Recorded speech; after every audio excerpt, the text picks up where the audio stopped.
Yo, what is up, guys? Welcome back to another one of my daily YuGiOh videos. I have not been posting daily for quite a while now because of a few problems and interferences, and I'm so sorry, but I'm going to try to keep that schedule as best I can, but if I can't, there's just nothing I can do about it. Sorry, daily uploads are pretty hard to do, especially whenever you have to create ideas, or, well, not create, but just have a type of video that you can make. And I'm gonna try to start a series for every day of the week. I mean, maybe Sunday could be Tech Card Sunday. That doesn't even rhyme. I think I'm gonna do like Tech Card Thursday. But today I'm gonna be showing you a few tech cards that you can run in your True Draco deck. That makes your True Draco deck basically much more powerful.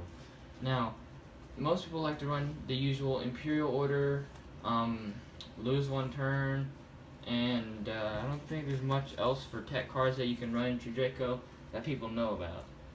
Now, there's a few that people know about as budget versions that are also techable in as extra draw power. So, Card of Demise at the moment is $90 to get a 3 set of them, which I myself do not have. But what I do run is I only have one at the moment. But this card is almost the same, as it has way more potential. You can get up to a +4 with this card. But the only problem is if you do run this card, I don't recommend running any spell traps or any spell trap destruction, because they cannot be targeted. They cannot be destroyed.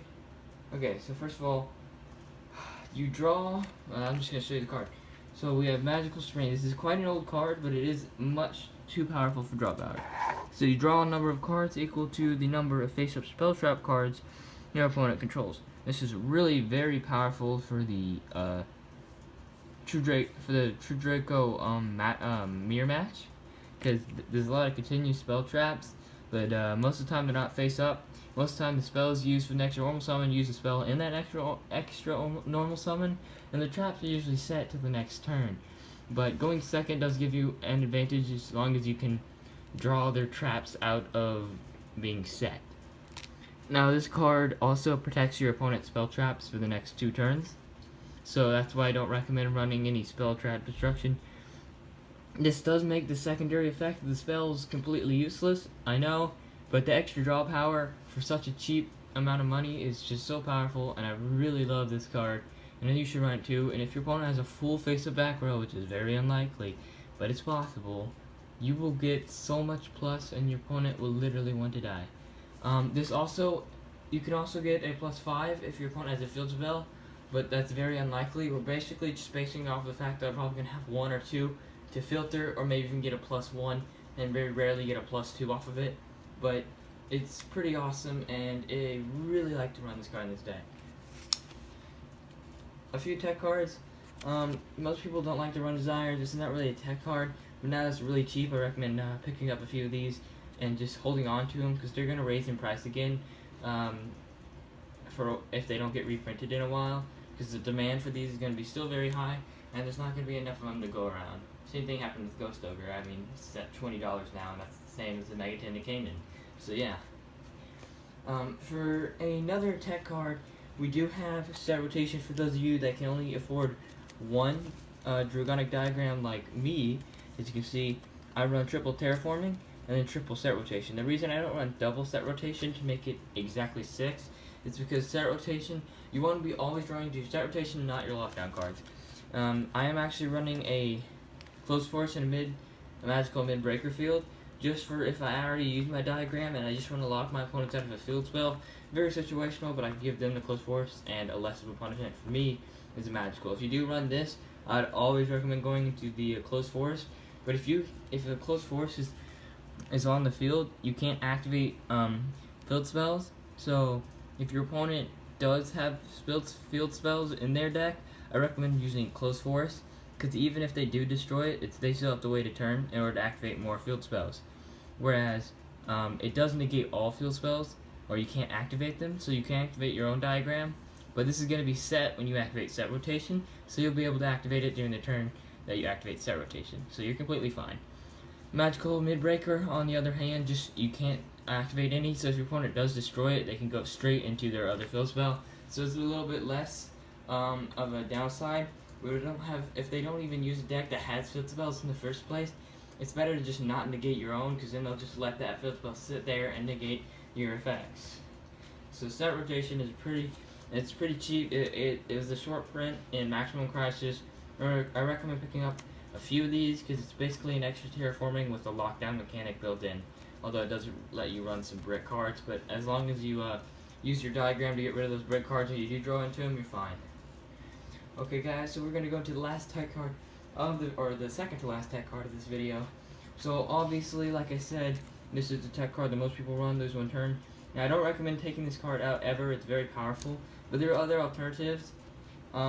Masterpiece is able to be unaffected by trap effects, and this allows you to play Torrential Tribute as a interruption field wipe that won't even affect your Masterpiece. So this is really nice.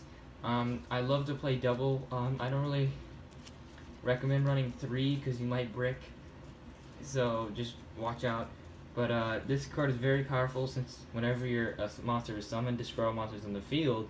And also, if Masterpiece, like most people run Dark Holes, and that usually gets rid of your Masterpiece. But if you're running a Dark Hole in your True Draco, you can only activate on the first turn. Once you summon your Trap Masterpiece, you can't use that Dark Hole, or you can destroy a fully tribute summon Masterpiece, which is much more of a downside for just a simple field wipe. Whereas this will wipe the field as an interruption, stopping their play before they can even get to a negation to negate this. Also, your Masterpiece will be safe if you use a trap. So it's very powerful. Okay guys, now for the actual last card. I know lots of people like to run this, but I like to run 3 because your Masterpiece is your most important monster, and Forbidden Lance is your most important card to protect it. So basically, most people don't understand how Forbidden Lance works, and sometimes they're like, why don't you just run Chalice or Dress? And that's because Lance is the most unaffected kind of effect, basically making him invincible by all effects and can save from being destroyed by battle. So as you can see right now, Masterpiece has 2,950 attack, and let's say you have a diagram on the field, Masterpiece now has 3,250. If your opponent has 2 monsters with 4,000 attack, they could run right over our Masterpiece. So that's a big problem. But if they're anywhere from, let's see here.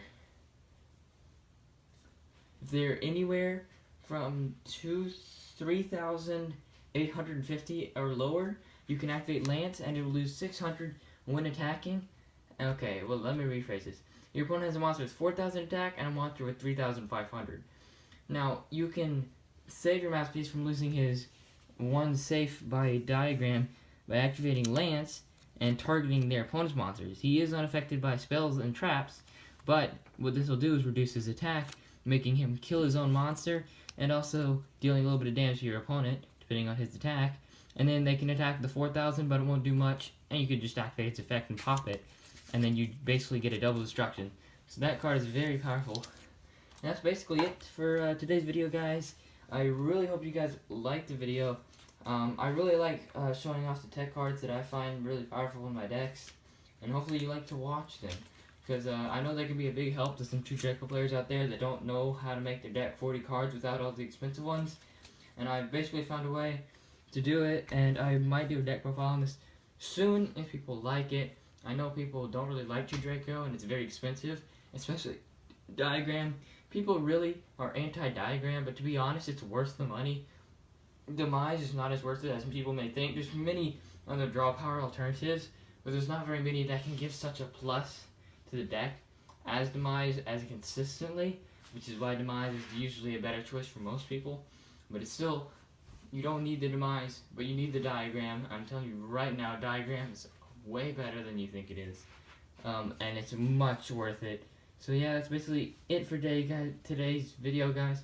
Now you can also run a hand trap engine in this deck and not run any tech cards, and that's completely fine if that's what you like to do. I used to do that, but I didn't really like it that much. It's not really how I like to play. I like to lock out. Hand traps are kind of lockout, and they're a little bit safer to play since they're not on the field and they can't get twin twisted or whatever. But it's pretty good. Thank you guys for watching this video. I have to go. Goodbye.